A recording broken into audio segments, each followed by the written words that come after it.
You thieving rat! Give me my things back! What do you want now, you old bum? God, you're a waste of space. Prepare to get shoved butt first into a tree hollow. Oh, what's this? Brought a little bodyguard with you, huh? All right, let's see what you've got. Eat dirt, suckers!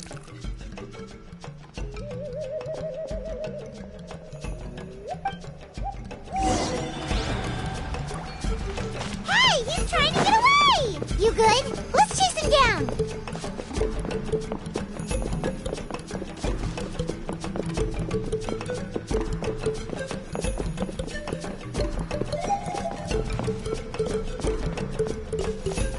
As you wish, mein Fräulein.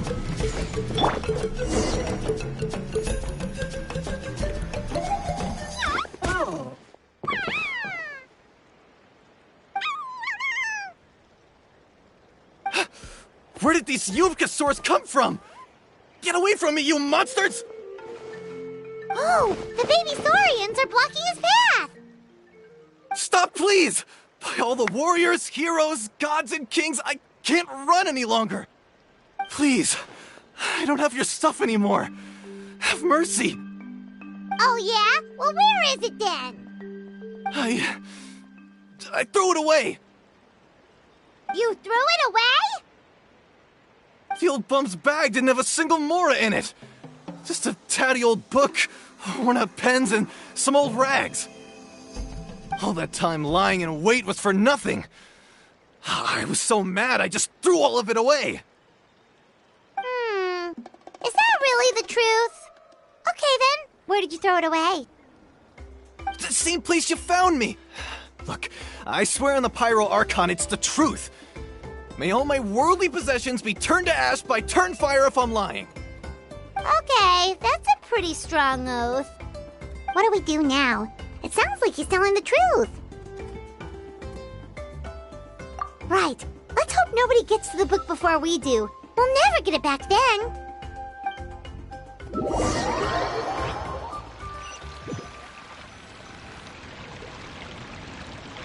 Although the Turnfire is a heroic symbol in Hoytzatlan, it always comes with the more ominous implication of eventual tragedy. This holds true for all bearers of this ancient name in recorded history. Each one of them died of non-natural causes, as if the specter of the Turnfire was always lurking in the background. This appears to suggest the existence of some higher power that is always watching the name-bearer, examining their actions, and eventually demanding payment in return. None can escape this payment, unless, perhaps, they could honestly swear by Turnfire to never make a single mistake in their entire life. Yupanki's Turnfire. What an incredible work on ancient name philology. I can't believe it was just lying there for me to take. Let me see, the author is Panche. Nice. A gentleman and a scholar. Silence, book muncher. The great Kahulahau will suffer your droning voice no longer. Do you truly find no joy at all in perusing such rich historical records? Joy? What joy is there in this pointless drivel? Well, it makes a pretty shocking prediction. Every bearer of the ancient name Malipo eventually meets a grisly end. Maybe that's the price you pay for the name that means price? What? You're saying Kenichi will die a violent death? So I'll finally get to take over his body? When will that glorious day arrive? The great Kahulahau demands to know! Wow, you are just irredeemable, aren't you? An agent of chaos down to the core. You make us Abyss Order folks look like saints in comparison. Silence, maggot! To presume that anyone compares your kind with the great Kahulahau is sheer vanity. And if that day ever comes, oh, your doom will soon follow. You don't need to lecture me about Doomsday. Here's what I know, based on countless historical texts. All civilizations will be reduced to rubble by the passage of time. From ancient kingdoms, to heavenly thrones, to worlds beyond, there are no exceptions. But from the ruins of every civilization, the dust will rise and never settle, thus transcending the confines of time. That dust is what we call a civilization's spirit. And you, great Kahul Ahau, are one such speck of dust from a bygone age. I've paid dearly for the chance to observe you up close. Now, let me take a good look at you. We'll see whether any memories of that age still remain inside you.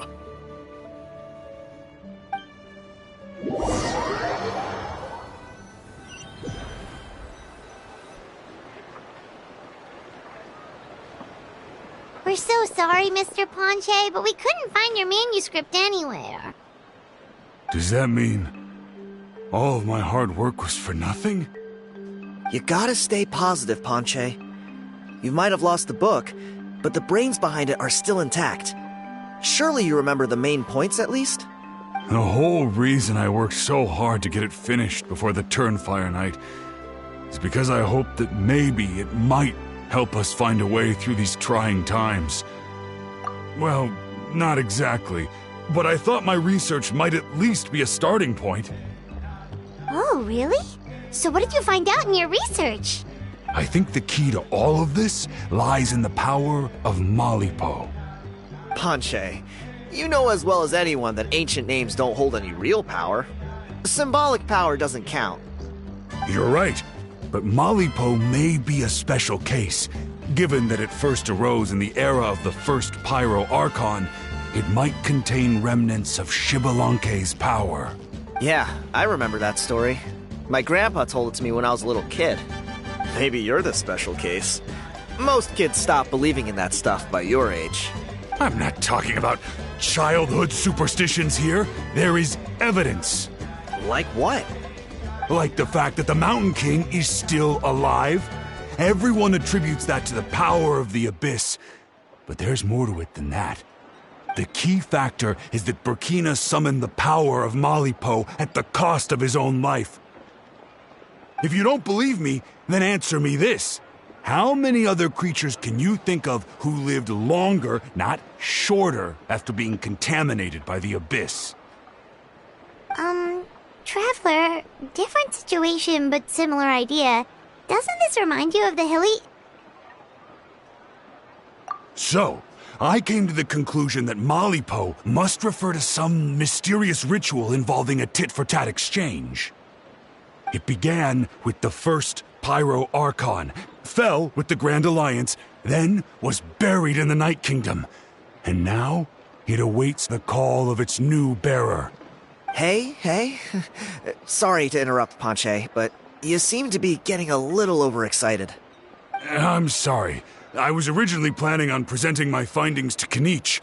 I'd hoped he would be attending the upcoming ceremony. Sounds to me like you dreamed up one fanciful theory to support another. Kanich, what are you doing here? I more or less finished what I was doing, so I came to have a quick catch-up. Now a good time? Kanich! I'm onto something. I haven't worked out all the details, but you have to attend the Turnfire Night. So Mr. Ponche here has done a lot of research on the history of the Turnfire, and thinks he might have found a way for you to solve the problem. I'll be there, Ponche. Let's go.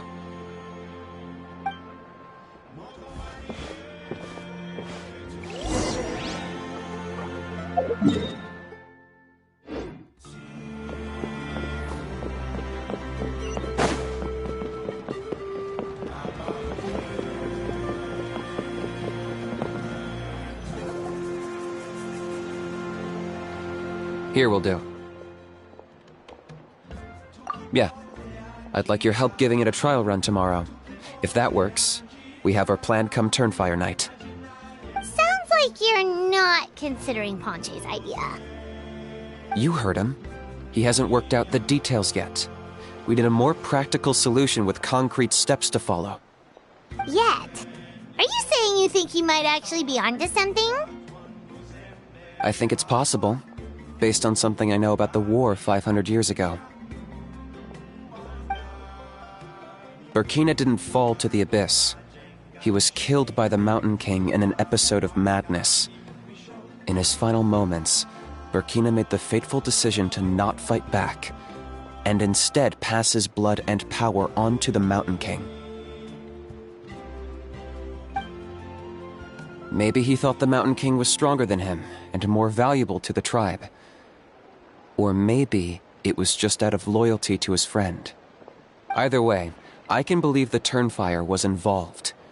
Whether you think his sacrifice triggered it, or his fate was sealed from the moment he took the Malipo name, it makes sense to me. How can you drop these truth bombs with such a straight face? This is what I've gleaned from my many interactions with the Mountain King. His mind is so disordered. It took some time to piece it all together. The story Elder Trinidad told you was the more palatable version of events. The truth is even darker. The Mountain King's mind isn't just disordered. He is suffering and feels great shame. I believe he wants to be put out of his misery. What? Then what should we do? Should we grant him his wish? Of course not. We should help him move to a new home. It's the only practical solution. The Mountain King is a hero to my tribe. An object of worship, even. Ending his life would be like desecrating a statue.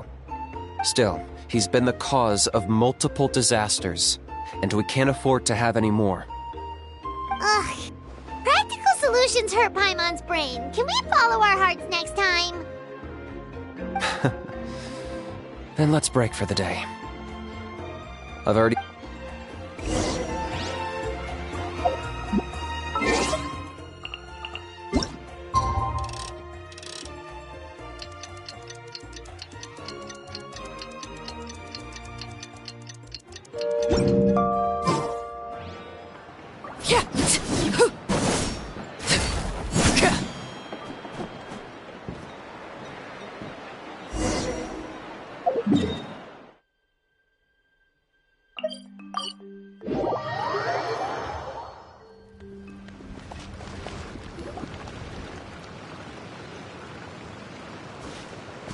You're here. Very punctual. Oh, so the gruesome twosome come crawling back. Here to make amends after the gross irreverence you displayed last time?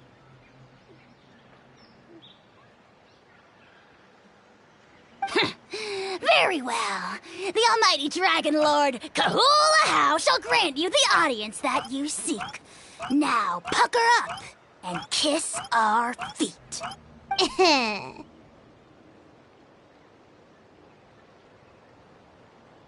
Kanichi, didn't you say you found him a teacher? He's just as out of control as ever! Hey! No one gets to discipline the almighty Dragon Lord Kahula How! No one! Maybe because I've never had a gentle-natured companion like Paimon to compare against. Is that a compliment?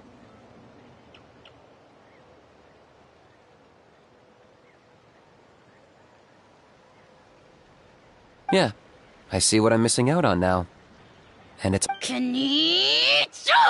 We could drown this measly flying ant in one droplet of spit! How dare you compare her to the almighty Dragon Lord Kahula How! Oh, just wait till I possess your dead body! I will commit heinous atrocities! Tear down your legacy! Destroy your reputation! Wreak havoc on your...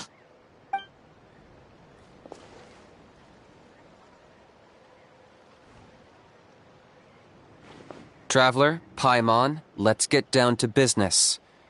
Once we've opened the beastly rift, you're welcome to toss a How in there for a couple of days. With pleasure. You don't need to ask twice. I got my hands on this device in a trade. It's meant as bait, but it'll also stabilize the abyssal energy. The Rift Hounds will tear through space to get to this. Once they're here, we take them out and claim the Rift for ourselves. You'll find out soon enough. First, let's try this out.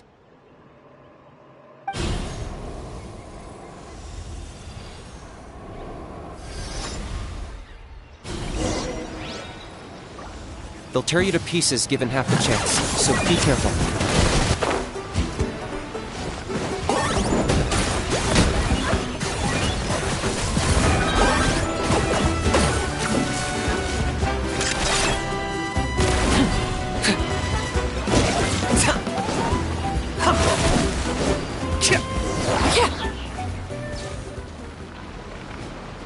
Uh-oh. Are there even bigger ones on the way?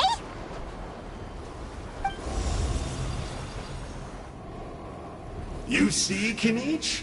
I'm a man of my word. In fact, I'd say I under-promised and over-delivered. Nifty little gizmo, isn't it? I take it this is your true form? Now that our deal is complete, it's time to start the next phase of our relationship. I made a promise to the great Kahula How, and now I'm here to seize your body for his use. Cliché, I know. The hero's trusted partner sells him out to the abyss in a shocking act of betrayal. Cue bad guy speech and drawn-out death sequence. Huh? Angel? Huh? Huh?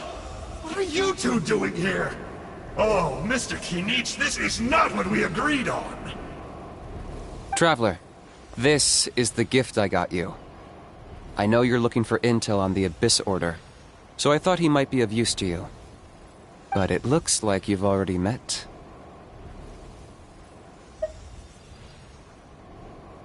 Yikes. Frosty reception. Gotta say, I kinda pictured this moment going a little differently. Tears of joy welling up in your eyes as you say the words, "It's good to see you again, old friend."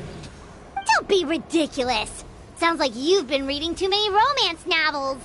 There we have it. Change is inevitable and nothing lasts forever. What a pity. Well then, time for you to meet the new me. This time, please call me Sanka. Sanka! Aha! So you're the glasses guy! You tricked Huni and Toba into telling you a bunch of stories! What does it matter? A name is a superficial label. It's what's deep down inside that counts. And I've shown you the deepest parts of me. That would explain a lot. Why else would you show up here and start acting like a wise guy? You looking for a fight? I'll pass. I do rather like you, as I've said before, but my one quibble is that you really don't know your own strength. Wait, of course! You're the one behind all the recent Abyss activity! Let Paimon guess, you've been provoking the Mountain King too! Haven't I told you before? I'm not part of the inner circle who do our Highness's bidding. My interests are far more low stakes. I spend my time digging for truth in ancient doodads and books. You really think a benchwarmer like me is capable of more than that? I investigated him. He's not connected to the recent events. Just happens to be in the area. So, I struck a deal with him. He helps me summon a rift. I allow him to do some historical research. But that's all over. And now Kinich wants to hand me over to you. Well, I was hoping this would be an opportune moment to whisk away his body. That would have given me some more time to study the great Kahula How.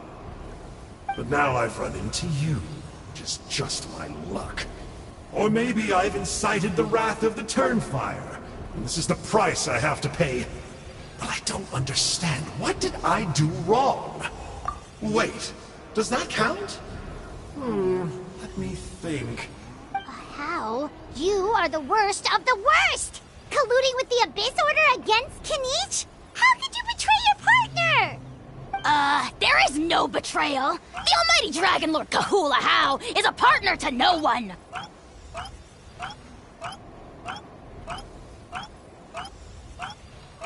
Don't worry, I told him to act as bait. Yes, and you should have picked a bigger fish. The Abyss Order? Ha! What a joke. Not even a match for our lowly servant. I put up with this toad's croaking for days, and it was all for nothing. It looks like your disciplinary measures have been less than effective, Mr. Enjo. What did you expect? Behavioral rehab isn't really our thing. Otherwise, we might as well change our name from the Abyss Order to the Abyss Boarding School. The abysmal disorder would suit you better. Kanish! Dispose of him! He is of no further use to us! Traveler?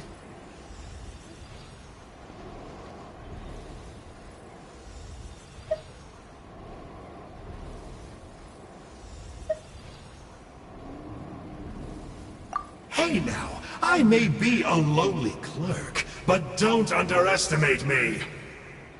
I could never beat you in a straight-up fight, but when it comes to running away, I won't lose to anyone. Do me a favor and remember how fast I disappear. Maybe then you'll show me a little respect next time. Darn! He got away again! Couldn't you have stopped him? It's alright. He's not worth our time and energy. Besides, it seems like he's in debt to a lot of people. I'm sure they'll keep him busy. If you say so. Still, Paimon's kinda surprised that you actually struck a deal with someone from the Abyss Order. To borrow that guy's words, names are superficial labels. Whether you call it the Abyss Order or anything else, it's a broad generalization at best. Think of it like apples that have fallen from a tree. If you tasted each one, you'd find that they're all at different stages of ripening. Even the unripe fruit blown off its branch before it's fully grown can still be brewed into a fine wine. Everything has its use. Huh. Well, in that specific sense, maybe Enjo's not such a bad apple. Not rotten to the core, at least. Of course! Only the almighty Dragon Lord, Kahula How, is rotten to the core and evil beyond redemption. Ugh. So what exactly are you anyway? You're definitely the evilest little thing Paimon's ever met. Don't worry, he can't hurt a fly. You could say that. Paimon heard that those kinds of contracts might come with a terrible cost attached. Is that true? Such as a How watching me like a ravenous vulture? Vulture? Vulture? We are the Dragon Supreme! Sovereign ruler of the Nation of Flame! Let's pick this up another time. It's getting kinda late. You should go back and get some rest. Big day ahead. Tomorrow's Turnfire night. Time to light the sacred flame and burn away the filth for a legendary 500-year-old warrior. Oh yeah. Hearing you lay it out like that is making Paimon a little nervous. For all the work we've put in, it all comes down to tomorrow night. Then it can't hurt to say this one more time. Good luck to us both. See you tomorrow.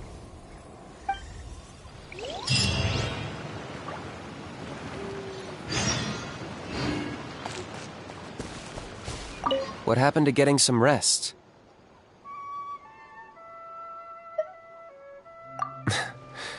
A How's piqued your interest, huh? It's true that he's a relic from an earlier Saurian age, but since we're bound to each other by a contract, you can see him as my companion for now. I know he can be awful, but don't worry. As long as I'm still around, he can't do that much damage. That's a key part of the contract.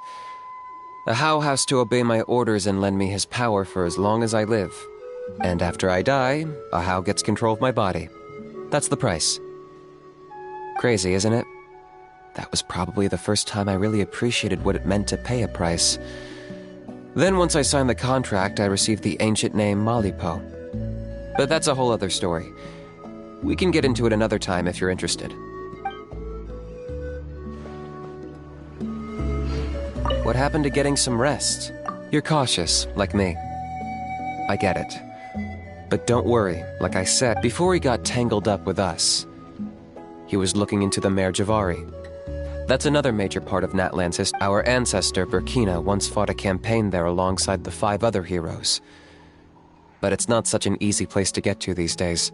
That's about all I know, though. I have yet to take a job that involves the Mare Javari.